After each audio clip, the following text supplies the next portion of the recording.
Halakhak sa Dilim.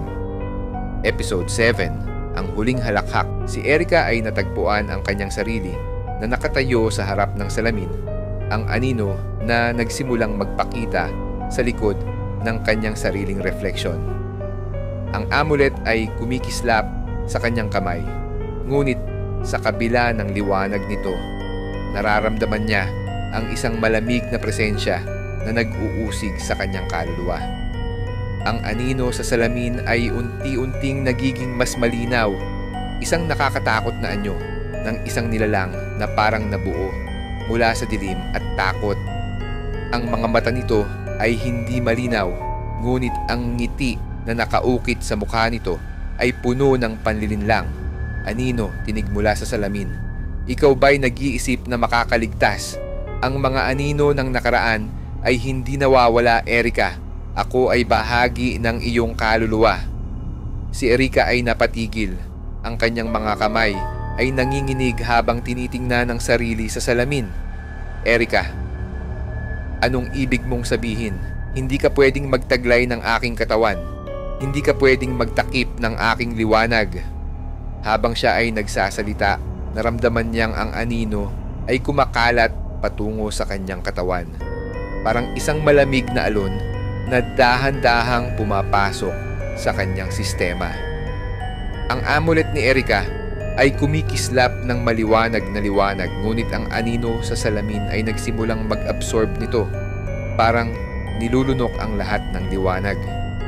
Naramdaman ni Erica na ang bawat sandali ay parang may nagbabago sa loob niya. Ang anino ay hindi lamang isang presensya, kundi isang bahagi na ng kanyang kaluluwa. Sa kanyang katawan, nagsimulang magbago ang pakiramdam ni Erica. Para bang may ibang nilalang na kumakalabit sa kanyang isipan, nagsisiksik sa mga ugat at buto, at ang kanyang mata ay tila nagbabago. Ang mga itim na mata ni Erica ay unti-unting napapalitan ng puti. Erica, sa sarili, parang may humihila sa akin. Kung hindi ko ito pipigilan, baka maging bahagi na ako ng dilim. Ang anino ay nagsimulang magbago ng anyo sa salamin, parang sumasalamin sa bawat parte ng katawan ni Erica. At sa bawat sulyap ng salamin, ang anino ay mas nagiging malupit. Anino, tinutukso siya. Ikaw ay isa na sa amin, Erica. Kung hindi mo kami tatanggapin, maglalaho ka.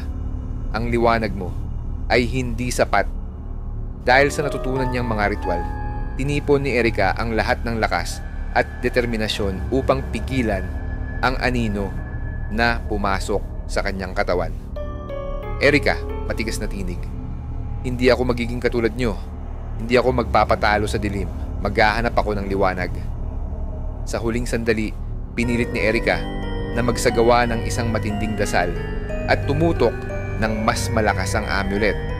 Ang mga liwanag na umikot sa kanya ay nagsimula ng magbigay daan sa kanyang katawan, at unti-unti ang anino sa salamin ay nagsimulang maglaho. Sa bahay ni Lola Feli, si Erica ay muling bumisita upang humingi ng tulong. Sa kabila ng tagumpay laban sa anino, may isang matinding takot sa kanyang mga mata.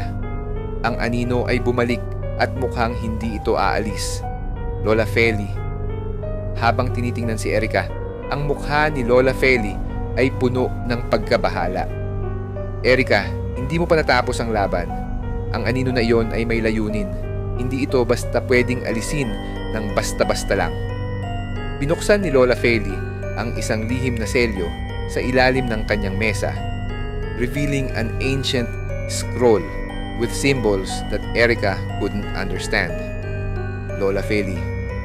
Ang sumunod na anino ay hindi isang simpleng kalaban. Siya ay isang nilalang na bumangon mula sa mga kasalanan ng mga tao. Ito ay kumakapit sa mga kaluluwa at nagpapadala ng mga aling-aungaw sa nakaraan. Bumangon si Lola Feli at nagsimula ng isang ritual. Sinubukan niyang gumawa ng isang proteksyon laban sa anino ni Erica. Ang mga candles at insenso ay nagsimulang magliyab sa paligid nila. Erica, ano ang kailangan ko upang matanggal ito? Ano ang aking sakripisyo? Sa isang mabigat na tinig, sinabi ni Lola Feli ang sagot. Lola Feli, ang tanging paraan upang matanggal ang anino ay ang pagpatawad sa mga pagkakamaling ginawa ng iyong mga ninuno.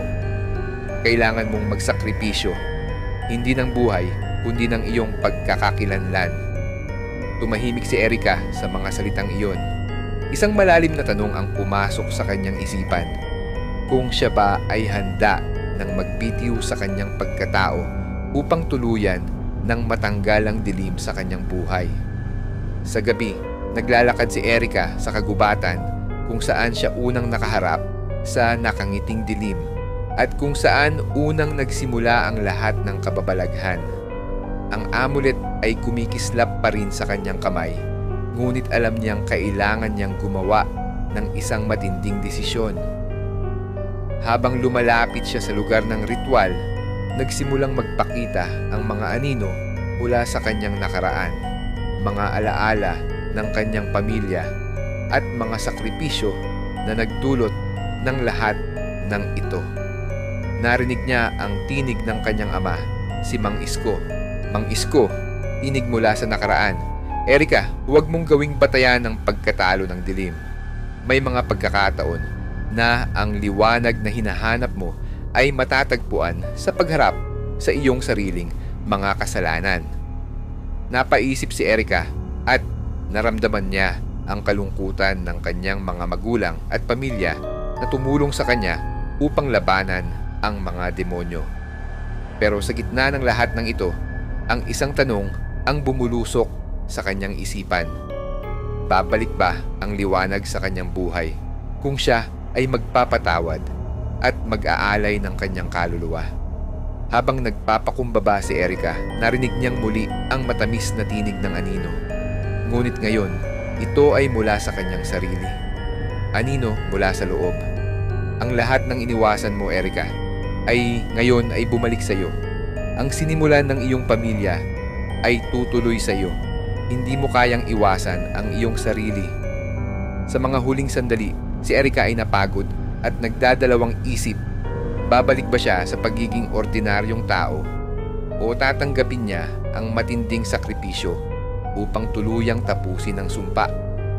Ang episode ay nagtatapos sa isang malupit na kutitap ng dilim na pumasok sa kanyang katawan at ang mga mata ni Erica ay nagbabalik sa anino.